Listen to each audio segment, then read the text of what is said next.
It's time to accelerate. Hi, I'm your host, Andy Paul. Join me as I host conversations with the leading experts in sales, marketing, sales automation, sales process, leadership, management, training, coaching, any resource that I believe to help you accelerate the growth of your sales, your business, and most importantly, you. Hello, and welcome to Accelerate. I'm looking forward to talk with my guest today. Joining me is Donald Kelly, the Sales Evangelist. He's also the host of the podcast by the same name, the Sales Evangelist. Donald, welcome to Accelerate.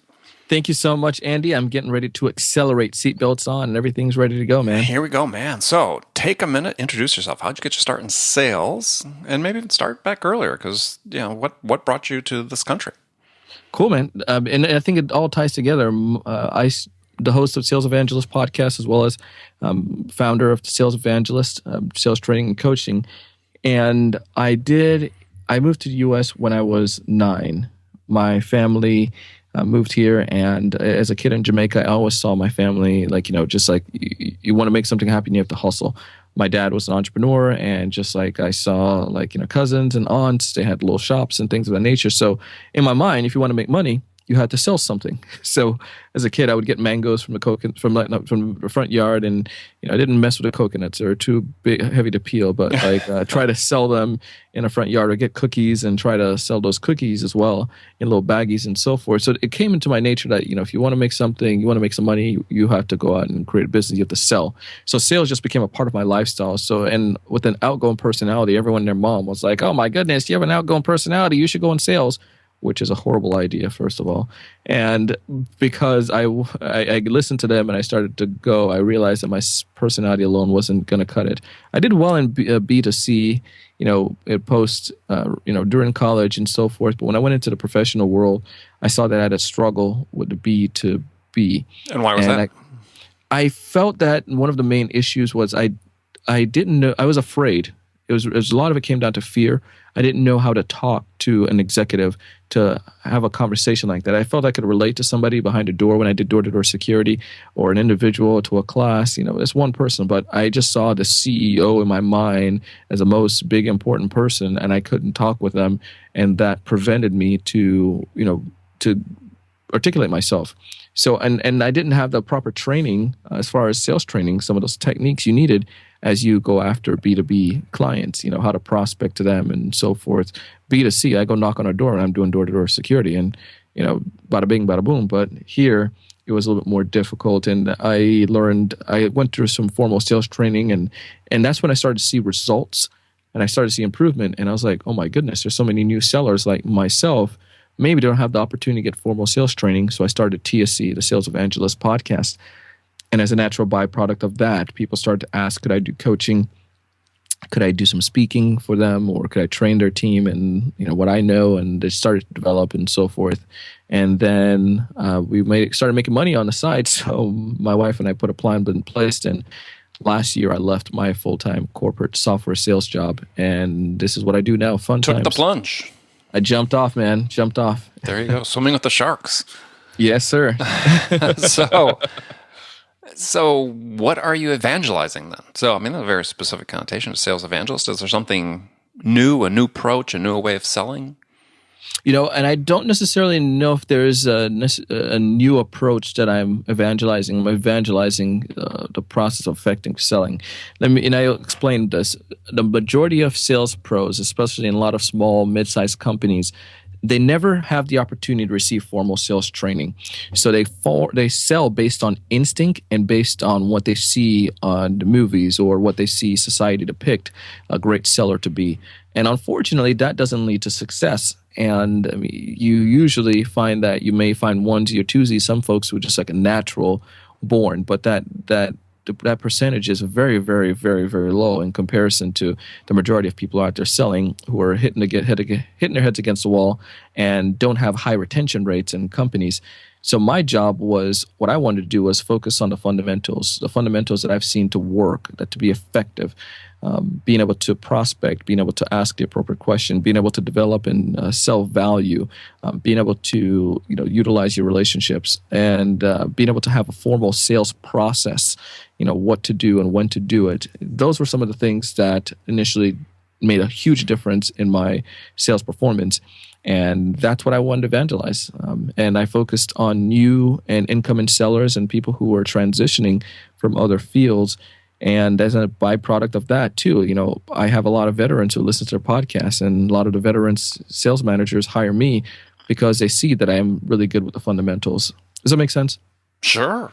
So, interesting question though. You make a point about, gosh, most small salespeople at small, mid-sized businesses don't get the formal sales training.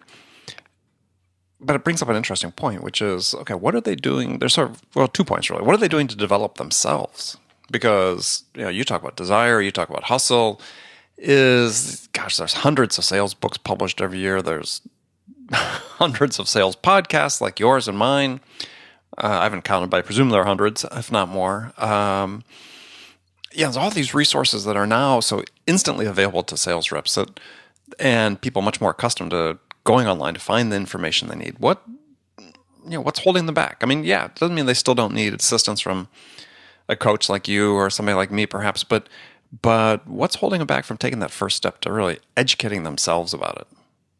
I think a lot of people just the idea or the thought of going about doing it. Well, there's a couple of approaches. I get a lot of people reach out to me who said, I found your podcast. I'm new to sales, so I started to research. I found a list of podcasts. Some people are just really just not that, not that forthright. They don't know to, go research and do it themselves. They want their company to do it. And unfortunately, some of those people probably still won't even progress. But the people who do sometimes jump out and do it, they get like the shiny object syndrome. They go after everything and anything. They read every book they try to find. They go after every single podcast and everything out there, and then they get overwhelmed. And it's like, I don't know how to implement this stuff now. A lot of times I find, and I try not to do this too much, but they find the content that they produce have a lot of what, but doesn't give you a lot of how, because that's where people make their money. So they said, I'm not going to tell them the how, I'll tell them the what. Like, say, for instance, you need to cold call or you need to use LinkedIn to sell. Okay, well, how do I do it effectively? They give you this, the little bit of the flavor, but not the full details. So then folks who are listening and trying this stuff, they try and they don't see the success, so then they don't go forward with it. So, I mean, as my interaction with folks and being on the other end myself, that's what I tend to see is you find some people who are just not as have the caliber enough to say, well, I have the internal motivation or internal drive to say, I'm going to go find something out there to teach or to help me. And I think that's why you see 20% of the sales force bringing 80% of the revenue, because there is a large portion of them that just don't have that drive to go and look.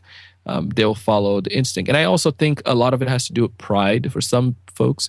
Some folks may do well in, have a very strong personality and feel that they don't necessarily need to get the formal training, that they can do, that they have a gift for gab, and don't realize the gift for gab doesn't necessarily mean you're a great salesperson. Well, yeah, it could be the opposite. So getting back to your 20-80 comment, I phrase it 20-80, that 20% of the reps produce 80% of the business. Yeah. Really, to me, the goal and the objective of people like you and me is really to help those 80% become better. Yes. Right? So that's really where the 20% marginal improvement you're going to see from them, from anything that they can be told or learn. Not that they can't, but the marginal increments could be much smaller than with the vast, what I call middle class of the sales people. So this motivation issue about becoming continuous learners is really big. It's really important. So how do we solve that? Because I work with clients, and we're testing out some new programs this year that where the company's actually investing its own time in giving the reps time during every business day to read something. And it's usually, we have a set reading list that we go through, but over the course of a year, those reps are going to read 12 books. That's awesome. That they would not have read before, and they're doing it on company time, 15 minutes every day. That's all they get, and that's all they really require. Then you start maybe saying, okay, get people thinking, okay, this learning's kind of cool. I can keep on doing it. So what are some other ways you're seeing to really help motivate reps to really take that step to invest in themselves? I think a lot of it comes back to the type of people. I mean, obviously, if they're already on board, then so be it. But I think some companies, one of the things that they do to be effective is in the actual hiring process, where you look for that. You look for what is it that this person is doing. Are they a self-starter, self-motivator? And people can tell you they do that, but if you ask them specifically what they do, you can find out if this person is really gonna go for it. And I feel, especially in small to mid-sized companies, again, that's where I spend a lot of time, Andy. I see that people get hired because they need to fill a warm body position, or they know someone who knows someone. But it's not that hard for managers to, or is it, do you think, hard for managers in small and mid-sized companies? Because I work with a lot of companies in the same space. To train them to say, let's not make that early, quick decision on hiring somebody just because we hate the process of hiring so much. We're going to find the first warm body. The problem really starts there? Yeah, I think, each individual rep has to have the internal drive themselves. But I think that's one of the important part. If I'm hiring somebody from my company, I'm just not going to bring somebody on to bring somebody on. I'm going to have to vet that process and make sure this is going to be a right fit for my company. So, I mean, I think that's and what is that process that you recommend for small businesses when they're looking to hire sales candidates? Identify the right candidates, ask the right questions, increase the odds of hiring somebody that's really going to perform for them. What do you recommend? For me, I know some folks use DISC and things of that nature. I mean, what I personally Those like are to personality assessments for people listening that don't know the acronym. Sorry. Go ahead. So, they have, they use different things like that. I know one company that I worked with, when they brought me on, they had me do a DISC profile earlier on in my sales career. But then again, those profiles necessarily going to mean somebody's going to be a top performer or whatnot? No. But what the companies are trying to do is just at least to kind of get a glimpse into what's their motivation, what's their drive. The other thing that I personally like to do is... Before we move on, so you think assessments are good? They're just a data point? Yes, it's good. It's not going to be the end-all be-all. No way. Oh, we said the same expression. Jinx. Okay, great. All right. All right, I have to owe you a soda. That's right. The other thing that I feel too, especially with the data point, is not to rush that process too much. Some companies, they want to get somebody in the spot because obviously a salesperson, getting them ramped up and getting them to start performing in their territory is meaning revenue for the organization. However, if you're able to have multiple approaches, or even to sometimes bring the person on to do almost like a dry run, get them into the process a little bit and see them interacting with the team and their, see their skills set. You can tend to learn a lot from an individual. I'll give you one example. There's a company that I worked with. They had a sales rep. On Friday, they interviewed him, and he looked like he was the bomb.com. They brought him in on Monday. The guy was sleeping during the sessions, training sessions, on the conference room floor in the room. And then slowly but surely, he did not clash. He clashed with the supervisor and clashed with the team, and he was just like, he didn't seem that he told one of the reps who shared it with us that he was chasing the base. That was his job. He wanted to get the base salary so that he can go from there. So I mean, is there an opportunity that you can bring someone in and to get them to even just like for one day to interact with your team and try to get multiple people to get a feel for them, not just like the management, but actual reps that are working in the organization? I mean, that's one way, but it comes right. Everything is going to tie back down to that personal individual's why or what drives them. What is it? And usually you can feel, or in your interview, or even if you see somebody interact, you can see that they have drive. They see that they have motivation. You can see something that pushes them. For me, my personal why, my personal drive was because I moved here. My mom worked 2 jobs, as a kid. And I saw that at one point we were homeless. My goal was never to have need again in my entire life. I wanted to find something, and sales gave me the opportunity to have a unlimited income. That I didn't have to be, tap out at my $50,000, doing a desk job. I can do whatever I can reach for whatever I want if I push myself. So that was my personal why. Are there some people that just don't have a personal why, or some people maybe it's just, literally just, to get the paycheck? somehow I think organizations need to tap into their reps to help them develop or to find their personal why, because that's going to keep driving them. Doesn't matter what books they have to read or what you recommend, they're going to, keep going forward. Does that make sense? Am I making sense with that, Andy? Sure. So I guess one of the questions that really is for a lot of small and mid-sized companies is, and you see this, I think, more with larger enterprises, is that, sales really is an apprenticeship, right? I mean, it's for all that we can learn in the classroom. It's really, we learn by watching other people do it and starting to do it ourselves. So who in small, mid-sized companies, if you're working with a CEO and he or she is acting as a sales manager, what do you counsel them in terms of putting in a sales manager, somebody that the reps can learn from, right? They need to model their behavior after someone. Who is that they're modeling their behavior after?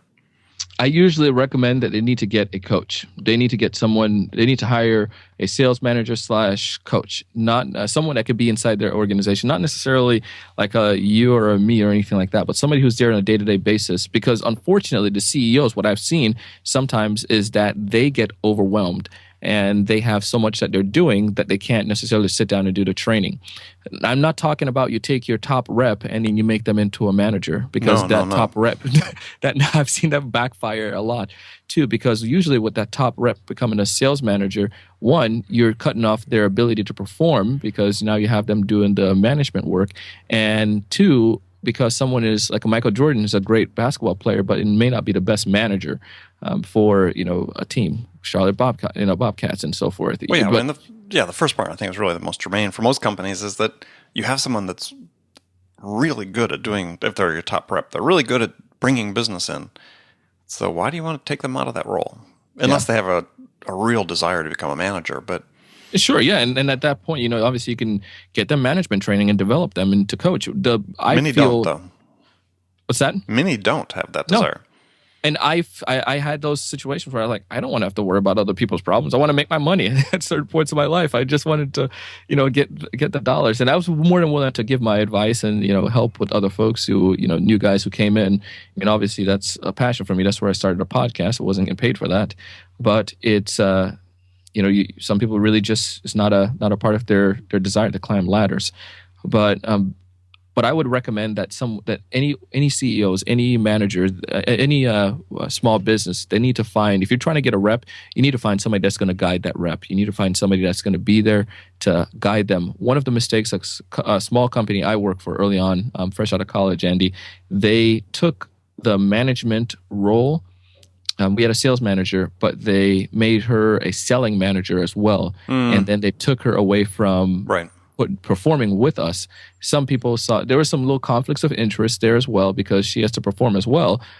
And then when it took her away from coaching us, meeting with us for one-on-ones every week or whatever the companies have, I saw that we saw as an organization there was a deterioration, decrease in reps' performance, because they just don't have someone to be accountable to. Being accountable helps so much. Even though you have internal motivation, I don't care who you are, there's still something about having that you can get that coaching, get guided on certain things. And a top performing rep, they don't necessarily need all the fundamental things, but they just need to, is there something that they can tweak? If I can tweak this particular approach when I'm doing social selling, can I get a greater yield? And that's where we saw some of the decline. And so imagine like the reps who weren't performing great, when you took away that coaching from them, the internal coach, they started to perform even, worse. So the manager was closing deals, but she couldn't carry the whole company in the quotas that everyone else had. It's always a problem. And there's inevitably, and this is people in the audience, if you're an entrepreneur, a small business owner, you can't have player managers running sales. There's always going to be a conflict of interest. As you said, first of all, either a time conflict or very often even a territory conflict, which then once you get that, then all trust between your sales team and the manager disappears. So yes, if you're going to have somebody in management, if you want to delegate the management task of sales, if you think you don't have time for it and you've reached that stage, you can't do it on a part-time basis, can't bring someone on a part-time basis. You need to be able to justify somebody doing full-time. Yeah. And the other thing that the manager person, this person that you have, this team leader is able to do as well, is it's like mean, if you look at, I saw this when I played sports. We had some great coaches, and might say, well, this coach, I can beat my coach in running. Well, who cares? The coach is there to give the guidance and to give to see stuff that you can't see. They're visionary in some instances that can help you to perform. Their job is to pull the best out of you as that rep. And with the coaches that I've had on as I sales, as I'm selling, it was awesome because they had the conditioning. If you do the coaching to sports analogy, which we did, they have they give you the conditioning when you come on, or they give you the right things that's going to push you to have peak performance. And especially as a new rep, if you have a coach internally in your company, that's manager, the sales leader, who've been through this process before, they'll know exactly what to do and how to get this new rep up and running into a cookie cutter format. If you look at companies that don't have that role, you have the wild, wild west, where this new sales rep is coming in and they're hacking through things that they don't necessarily need to do when there's a path already, because they don't know the path is there. They don't have that process. And I've seen that, and I failed at that many times in some of the companies where I've gotten into and they didn't have training or any formal process. I was reinventing the wheel in essence, and it took me a lot longer to catch up and start selling, as opposed to, here, follow this path. This is our ideal customer. This is a process, best way to prospect for us, best industries to look at, and so forth. Okay. Well, good answers. What sport did you play? Played soccer. I played flag football, ran track. Those are the top three that I love and did the most. And what do you do now? I do flag football with my buddies, and then I go out jogging like an old 33-year-old, 32-year-old. 33 years old. Oh, I'm so sorry to hear that. You're so old. Okay. Hopefully you'll survive another year. So, all right, we're going to take a short break. I'll be back with my guest, Donald Kelly, right after this. Hi, this is Andy. Connect and Sell is used by sales reps at nearly 1,000 companies, including hundreds of technology startups and several Fortune 500 companies, to overcome the challenges of getting prospects on the phone. Companies using Connect and Sell grow their revenues faster by enabling their sales reps to have more sales conversations in 90 minutes than they could otherwise achieve in an entire week. Connect and Sell can be deployed directly to your sales reps, or you can take advantage of their outbound on-demand service, which delivers qualified prospect meetings scheduled directly on your sales reps' calendars. Visit connectandsell.com to learn more about how Connect and Sell can start filling your pipeline today. Okay, back with my guest, Donald Kelly, the Sales Evangelist. Oh, Donald, we're going to move into the last segment of my show where I've got some questions I ask all my guests. And the first one is a hypothetical scenario. And in this scenario, you, Donald, you've just been hired as the new VP of Sales at a company, let's say a mid-sized company whose sales have stalled out and they lost the recipe. CEO is really anxious for you to come in and make a huge difference and get things turned around. So on your first week on the job, what two things could you do that have the biggest impact? The first two things that I would do, and I'll tell you the first one that I would do is I would get to know each rep, and I'll tell you why. I've had it where I've had managers come in and the company, the CEOs brought someone in and they came in as like the Chuck Norris. They're going to take over and turn the ship around and make things happen. And it made it that I didn't necessarily want to trust them. I didn't have a friendship with them. I didn't have a relationship. I wanted them to prove themselves to me.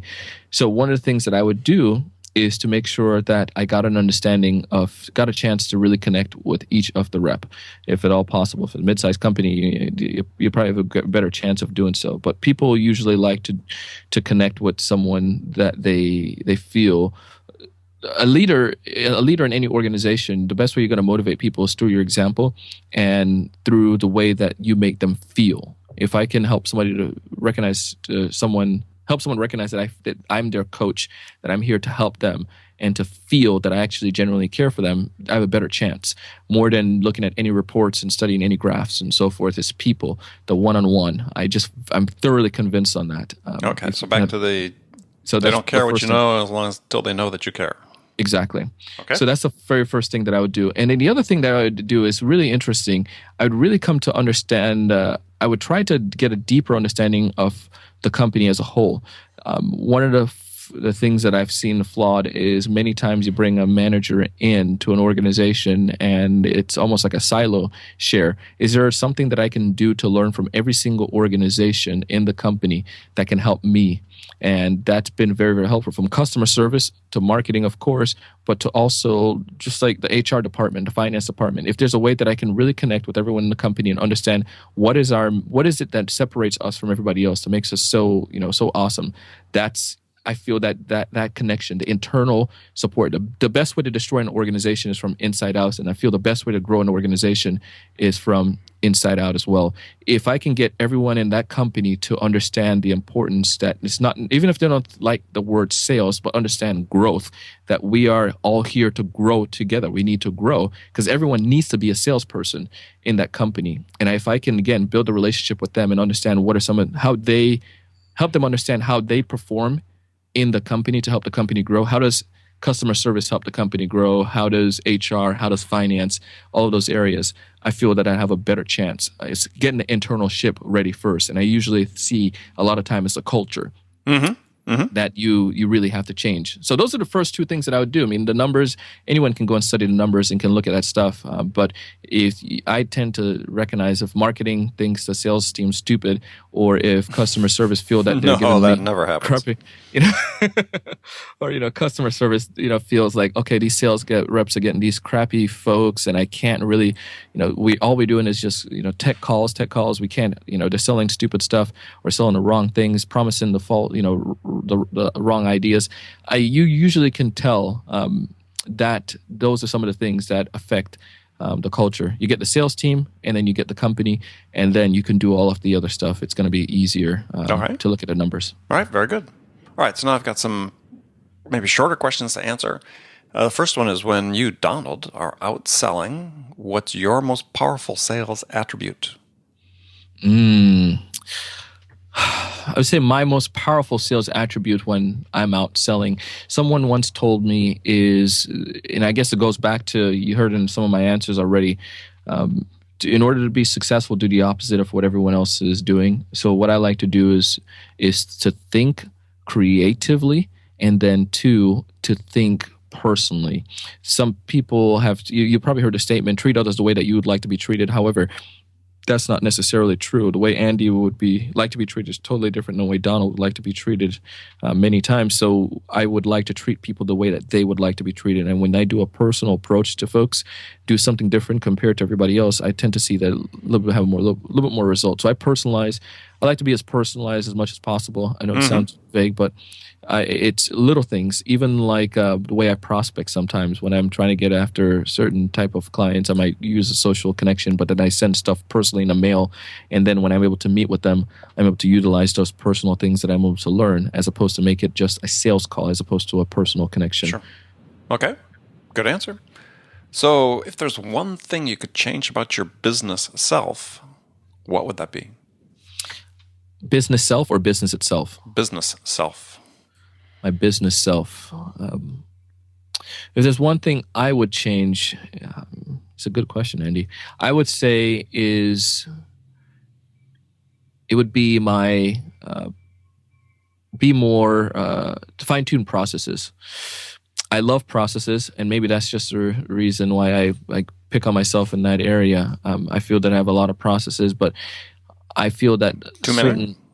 I think there's sometimes there may be too many, or they're not as efficient as possible. The most important ones. We can get so bogged down on doing so many different things.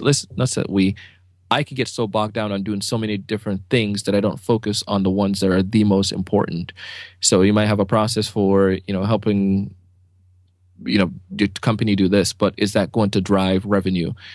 I just need to focus on the most important processes and to make sure those processes are optimized to the best of their ability. Okay, good answer. So who's your sales role model? Ooh, my sales role model. I have several, but if there's one person that I would say is someone I look up to when it comes to sales, it's not someone, huge and, famous that you may think about. There was one of my leaders at one point. His name is Jared Young. I guess you probably don't know of Jared Young. So but Jared Young he was in a door-to-door security. And one of the things that Jared shared with me that totally changed the way that I performed was he said, there's no such thing as luck. And he always used to say this, you got to go out and create your own luck. Luck is where hard work meets an opportunity. Mm-hmm. And Jared, just a simple little statement like that just always made me realize that it's not going to be just magic pill, but you just have to go out. And he was a hustler. He worked hard. He sacrificed, and he cared about individuals. He was nice to people. He didn't try to screw people around or, try to shove, say do it my way. It wasn't a Gestapo. It was really good guy, and I gained a lot of skills from Jared. Okay, so. Jared Young. Props to Jared. So, what's one book every salesperson should read? There's one that I'm reading right now. Let me make sure I give you the exact title. 3 Sales Value Conversation. I can send the information over to that. But I just started reading that book, and it's a phenomenal classic book. I would share is Think and Grow Rich. At least for mindset purposes, sure. It definitely helped me. Napoleon Hill. Yeah. So, but those are some of the books. Those are the 2 that I definitely love to recommend to reps that they check it out and that they read. Especially this latest one that I'm reading. It's just kind of changed the way that I thought about sales. Okay. And last question: what music's on your playlist these days? Right now, some reggae. Damian Marley. Another Marley, Damian. Yeah, Damian Marley. Is he like Ziggy Marley's kid or? He's actually Ziggy's brother, Bob Marley's son. Bob Marley had kids all over the place, yeah. But Damien, he's really cool, and I like some of his stuff. I love reggae. So usually, sometimes if not on my playlist, you go to Pandora, you can listen to some playlists, find some of their stuff, and then also some good old school Bob. Love Bob. Bob, yeah. Ray Charles, I love Ray, and some of my modern stuff. I love Chili Peppers. Mm-hmm. So not even so modern. So there you go. Okay. All right. Well, good. Well, Donald, thank you for joining me today. Can I tell people how they can find out more about you? Yeah, well, the best place they can go is to the website. And if they desire, actually, Andy, if your audience member want to get a free video training that I have, it's where I share 3 ways to double the amount of referrals they're getting. And it's about 45 minutes training. They can go to the salesevangelist.com/accelerate. They can get that video training, but also get connected with me and all my social media. So you can be a one-stop shop. So the salesevangelist.com/accelerate. And they can get access to that 3-part video training and also connect further with me as well. Sounds good. Well, again, thanks for being on the show. Anytime. It's an honor, and keep doing what you're doing over here. It's awesome, and I'm going to definitely make sure I recommend it to some more folks to check out a podcast. You can never have enough good stuff that's going to be effective. Well, I appreciate that. Appreciate it very much. So, and remember, friends, make it a part of your day every day to deliberately learn something new to help you accelerate your success. And an easy way to do that is to make this podcast Accelerate a part of your daily routine, whether you listen on your commute or in the morning at the gym, or make it part of your morning sales meeting, because that way you won't miss any of my conversations with top business experts like my guest today, Donald Kelly, the Sales Evangelist, who shared his expertise about how to accelerate the growth of your business. So thanks for joining me. Until next time, this is Andy Paul. Good selling, everyone. Thanks for listening to the show. If you like what you heard and want to make sure you don't miss any upcoming episodes, please subscribe to this podcast on iTunes or Stitcher.com. For more information about today's guest, visit my website at andypaul.com.